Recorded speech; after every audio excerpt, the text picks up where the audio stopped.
Hi friends, this is Sunil Ishmera, and today I just thought of talking on a subject which is not my domain or forte, not being an economist or a specialist, is on the future of the unorganized sector in the current economic crisis post-lockdown. Since I said that I'm not an expert, my entire focus will be based on the experiential model, observational model, as well as the emotional quotient which I have in me.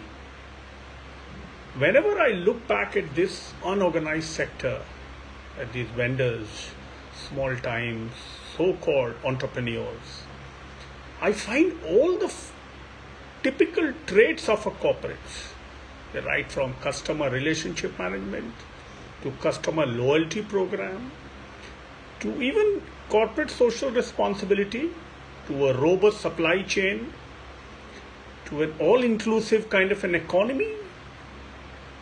And I think whatever facets which goes on to a corporate in a more diminished form, more diluted form rather, you find in all these unorganized sector. Whenever I go to Nehru Place or Saket, even when I see a small bookseller who sells at the pavement, the man has got a tremendous insight because he doesn't have a permanent structure, a brick and mortar kind of a store where the books are displayed and duly merchandised and all. So for him it's always a kind of every day is to use his innovative skills. So he has to duly display merchandise and he's got a terrific insight about what sells.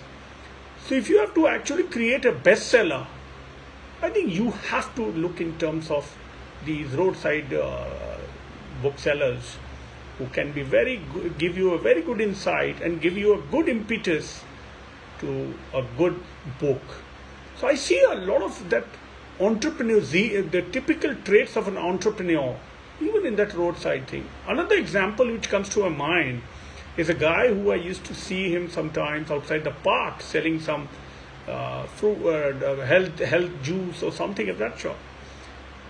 And in the evening, when I inquired that what he do for a living. He said, morning I sell this, in the evening outside a liquor store in Hotchkiss, he sells all those knickknacks, namkeens and all. So the guy has got a very terrific, kind of a marketing mix in his mind. He follows the market pulse and he switches over his income as per the market forces. So he's very adaptable to the market. So I really like the way the guy had a foresight without too much of so-called degrees of MBAs and all. The other guy who really impressed me was a guy used to sell wheatgrass, which is very healthy, and even I was a regular customer. But suddenly when he introduced neem, apart from the wheatgrass, I realized that he did not increase the price. And I spoke to him, I said, come on, this is not a good business model. I mean, when you are giving additionally neem, you should charge extra.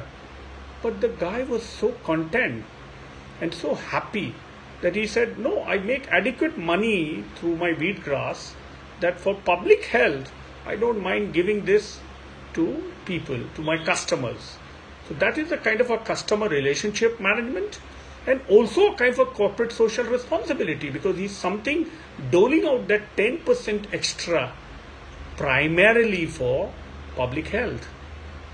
As a part of CSR, when companies have to dole out 2%, I see there is so much resistance and it really pinches them, and sometimes that money is not very judiciously spent.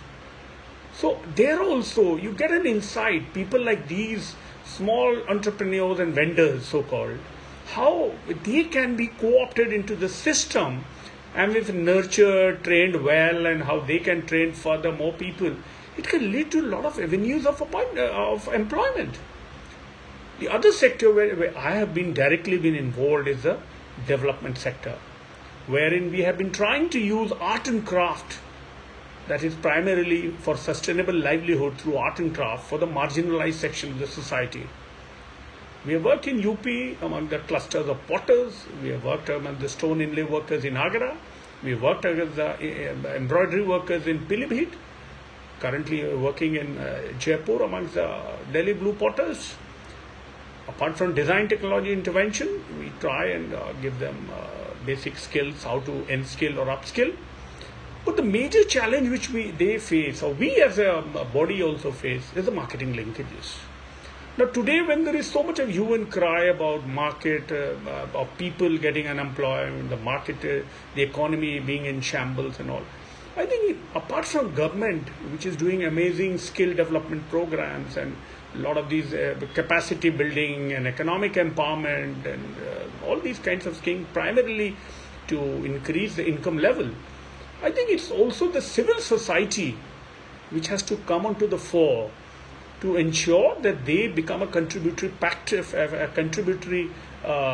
party to ensure that whenever they need affordable art, they should try and buy directly from the artisans. Number one, price is more competitive. Number two, the money goes directly to the artisans. Number three, you are contributing for employment.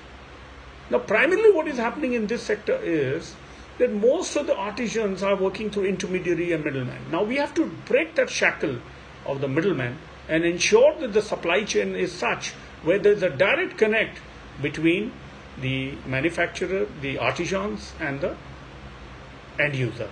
So that's another challenge where I see there's a great scope, and the government is really working great, trying to ensure that there is a skill which is to be imparted, and parallelly it is to be linked with the market forces through employment or self-employment.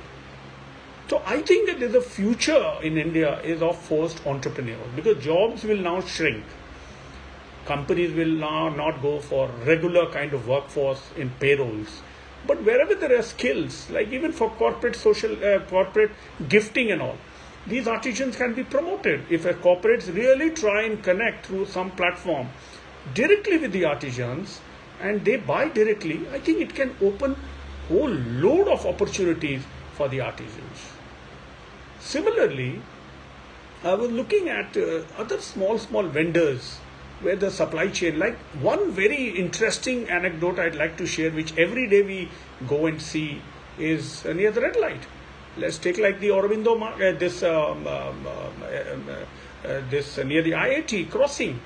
You see beggars and women and men all selling all kinds of amazing stuff, like from chargers to steering covers to toys to flags, and all these products work in sync with the season. Whenever there's 26th January or 15th August, the flags come in. Wherever there is a kind of a Christmas, you start to see Christmas tree and caps being sold. And similarly, the chargers, mobile chargers and all are being. The only thing where I see it's delightful to know that this supply chain, despite not having those corporate structure, how they ensure the supply chain, how they manage the cash flow, how they manage the inventory. And then on top of it, some of these women, men and even children, they have amazing marketing skills. They can identify the real decision maker and they can cajole and try and persuade. And sometimes they are able to sell to these kind of people. And number two, they have a tremendous power of quick decisions, unlike a corporates. If there is a negotiation for margins in terms of discounts, a quick decision is taken across within a fraction of a few seconds. Unlike a corporates, where the whole load of hierarchy, approvals and all, it's like a humongous, it's a Herculean task to get a 5% discount. So what I am trying to say, that this unorganized supply chain, unorganized sector, number one, is very inclusive because the entry barriers are not phenomenal. Everybody can enter. Young, old, unemployed, educated, half educated, not yet educated. Everybody has got a scope to work in this. Number two, this supply chain is very fair. Even an idli wala who sells in 12 rupee a plate, he makes sizable profit and he ensures that the entire supply chain of his is well taken care of. So I think it's a very kind of a very equity or equality per se. Is a major force apart from being inclusive. Unlike corporates, where the overheads are phenomenal, the cost of running operational costs are huge, the deployment of capex is huge. So these are the areas where there is a need. Now another area which I'd like to focus upon in this pandemic, which I have personally experienced, that big these online stores like Big Bazaar and Grofers and Amazon and all, I think they just went for a six in this in terms of the supply chain, because either their manpower was not adequate or they were not able to do it. But the local store, the kirana wala or the local sabji wala or the local vendor around in the neighborhood, were the saviors. They were like perpetually, regularly ensuring that the supply chain is maintained, it doesn't go robust. So all we have to do is that post-pandemic, we should not go into the online digital world again for convenience and trying to buy and bypassing them. To ensure that there's a continuity and to ensure this more sustainable, we have to continue patronizing these kind of people. Similarly, I am nothing against organizations like Urban Clap and others who have a kind of which works on typically a gig economy like like Uber and Ola, who are providing a platform for these kind of plumbers and all kinds of home service providers. In the coming days, to make this kind of a thing more robust, we as customers will have to ensure that if there is a need of these kind of small type, so-called, I always call them not vendors or ad hoc kind of laborers, as a kind of entrepreneurs, if we can deploy small capex for them to buy something minimal in terms of gadgets or tools, I'm sure that will help them to graduate beyond. And they can also, it will be like a TOT, training of the trainers. They can create under them lots of youngsters and people who can similarly be put in similar kind of profession, whether it's plumbing or it's electrician or it's house maintenance or it's anything to do which we need services.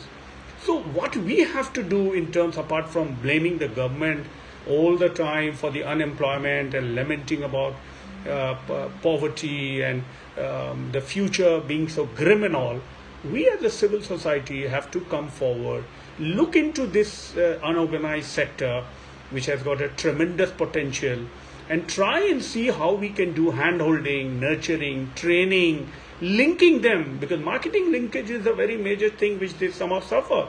They may have the requisite skills, but they may not have the requisite marketing linkage. So I think in totality, we also have to now come forward and contribute a bit so that this post-pandemic, the economy becomes more robust, employment doesn't become a challenge, and the demographic dividend that India has in terms of lots and lots of people coming out educated, they are channelized. And I look for India as a future where there will be more of forced entrepreneurs than less of people on the payrolls. And the gig economy can also do wonders through these platforms. So overall, I think there is quite optimism, and hopefully we all should join hands, and let's hope and pray that India emerges as one of the emerging economy in the future.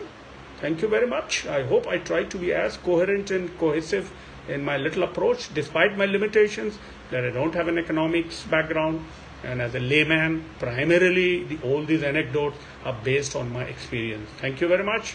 Have a great day. Thank you very much. Bye.